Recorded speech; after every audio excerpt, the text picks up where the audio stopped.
The selfish giant. Every afternoon, as they were coming from school, the children used to go and play in the giant's garden. It was a large, lovely garden with soft green grass. Here and there over the grass stood beautiful flowers like stars, and there were 12 peach trees that in the springtime broke out into delicate blossoms of pink and pearl, and in the autumn bore rich fruit. The birds sat on the trees and sang so sweetly that the children used to stop their games in order to listen to them. "How happy we are here!" they cried to each other. One day the giant came back. He had been to visit his friend the Cornish ogre, and had stayed with him for 7 years. After the 7 years were over, he had said all that he had to say, for his conversation was limited, and he determined to return to his own castle. When he arrived, he saw the children playing in the garden. "What are you doing here?" he cried in a very gruff voice, and the children ran away. "My own garden is my own garden," said the giant. "Anyone can understand that, and I will allow nobody to play in it but myself." So he built a high wall all round it and put up a notice board. "Trespassers will be prosecuted." He was a very selfish giant. The poor children had now nowhere to play. They tried to play on the road, but the road was very dusty and full of hard stones, and they did not like it. They used to wander round the high wall when their lessons were over and talk about the beautiful garden inside. "How happy we were there," they said to each other. Then the spring came, and all over the country there were little blossoms and little birds. Only in the garden of the selfish giant it was still winter. The birds did not care to sing in it, as there were no children, and the trees forgot to blossom. Once a beautiful flower put its head out from the grass, but when it saw the notice board, it was so sorry for the children that it slipped back into the ground again and went off to sleep. The only people who were pleased were the snow and the frost. "Spring has forgotten this garden," they cried, "so we will live here all the year round." The snow covered up the grass with her great white cloak, and the frost painted all the trees silver. Then they invited the north wind to stay with them, and he came. He was wrapped in furs, and he roared all day about the garden and blew the chimney pots down. "This is a delightful spot," he said.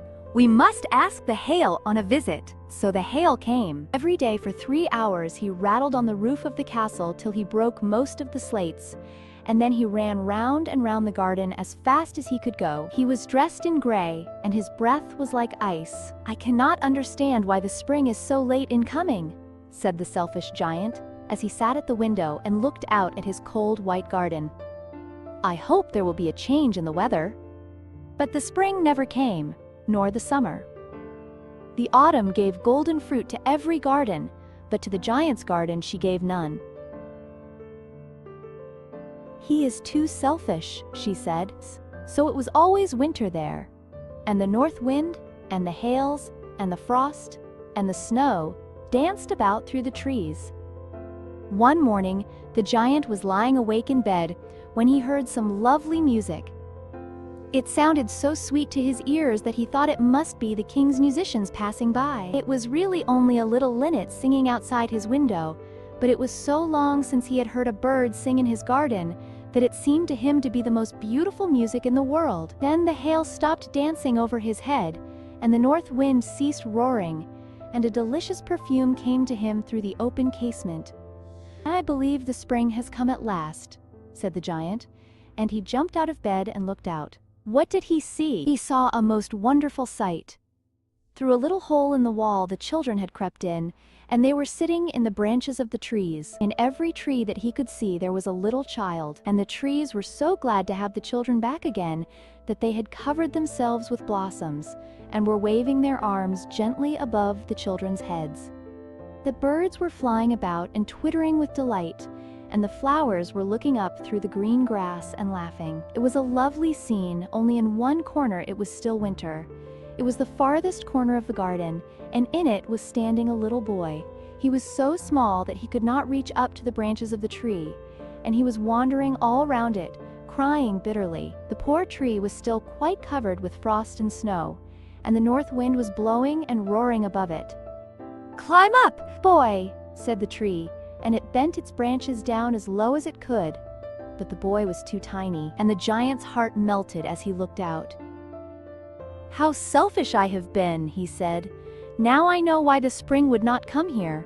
I will put that poor little boy on the top of the tree, and then I will knock down the wall, and my garden shall be the children's playground forever and ever."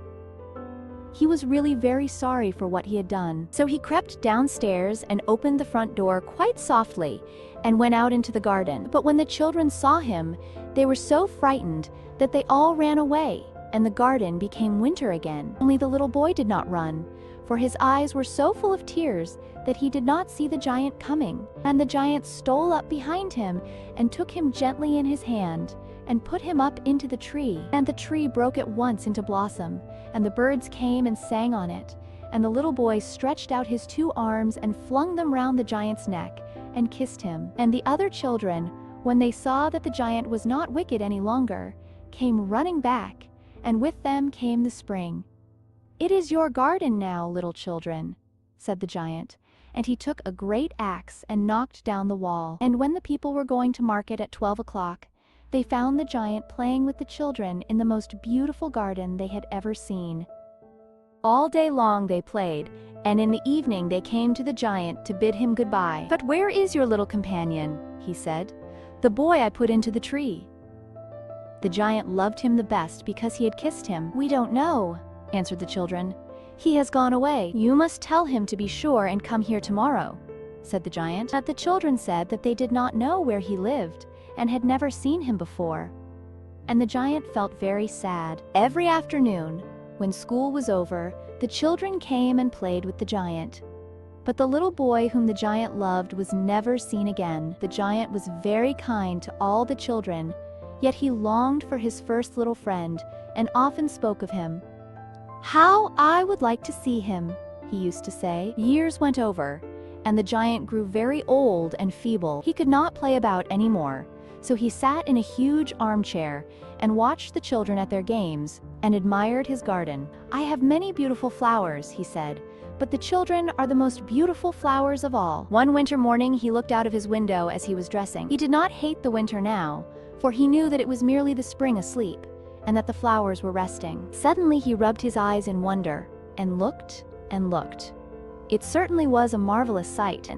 In the farthest corner of the garden was a tree quite covered with lovely white blossoms. Its branches were all golden, and silver fruit hung down from them.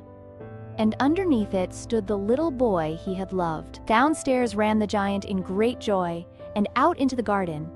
He hastened across the grass and came near to the child. And when he came quite close, his face grew red with anger, and he said, "Who hath dared to wound thee?" For on the palms of the child's hands were the prints of 2 nails, and the prints of 2 nails were on the little feet. "Who hath dared to wound thee?" cried the giant.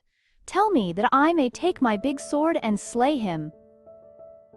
"Nay," answered the child, "but these are the wounds of love." "Who art thou?" said the giant, and a strange awe fell on him, and he knelt before the little child. And the child smiled on the giant and said to him, "You let me play once in your garden. Today you shall come with me to my garden, which is paradise." And when the children ran in that afternoon, they found the giant lying dead under the tree, all covered with white blossoms.